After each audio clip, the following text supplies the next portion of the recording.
আমিও ভালোই আছি। আর একটা নতুন ব্লগে তোমাদেরকে অনেক অনেক শুভেচ্ছা ভালোবাসা জানিয়ে আজকে ব্লগটা শুরু করলাম। ঘুম থেকে উঠেই সকাল সকাল চলে গেলাম বাইরে ফুলগুলো দেখানোর জন্য। তো এখন আবার বৃষ্টি হওয়ার পরে দেখছি গাছে কিছু কিছু করে ফুল ধরছে। আর এতদিনে যত ধুলো বালি ছিল গাছগুলোতে, সেই সমস্ত ধুলো বালি সব ধুয়ে মুছে পরিষ্কার হয়ে গেছে গাছগুলো। একদম চারিদিকটা ঝকঝকে চকচকে হয়ে গেছে, এত ভালো লাগছে দেখতে। এই কয়দিন থেকে একটু মেঘলা মেঘলা আকাশ, মাঝে মাঝে এক পশলা করে বৃষ্টি, পরিবেশটা মনে হচ্ছে একদম বর্ষা নেমে এসেছে। তো যাই হোক, ঘুম থেকে উঠেই আমি এই যে আমার ঘরগুলো এখন ভালো করে ঝাড় দিয়ে নিচ্ছি। কারণ আজ যেহেতু রবিবার, তোমাদের দাদাভাই চলে যাবে বাজারে বাজার করতে, তাই যে আমি ও যাওয়ার আগেই ঘরগুলো ভালো করে একটু পরিষ্কার করে ঝাড় দিয়ে নিচ্ছি। আর বিছানা মোটামুটি তুলেছি, কিন্তু আর একটু ভালো করে তুলতে হবে। তো এখন এই যে ঝাড় দিয়ে নিয়ে তারপরে ও যখন যাবে তারপরে এসে আমি ঘরগুলোকে পরিষ্কার করে নেব। আর ছেলে এখনও পর্যন্ত ঘুমোচ্ছে, ছেলে ঘুম থেকে এখন যাচ্ছে বাজার। নাও,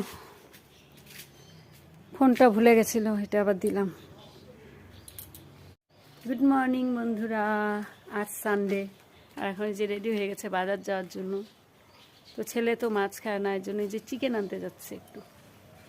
দেখুন কত পাতা পড়েছে হাওয়াতে, পুরো রাস্তার অবস্থা খারাপ একদম।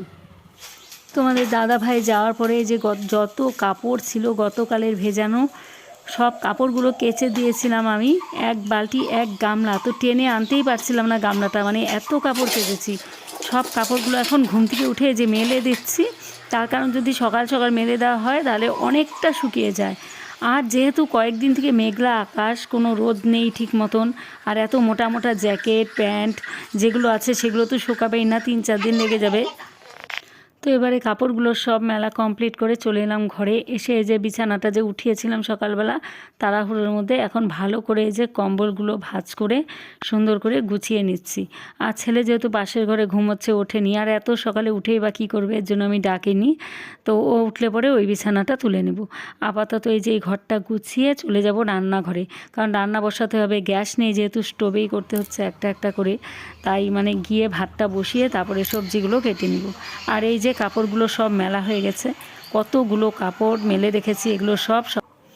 তো এবার এই যে রান্নাঘরে এসে ভাতটা বসিয়ে দিয়েছি, যেহেতু একটা একটা করেই রান্না করতে হবে।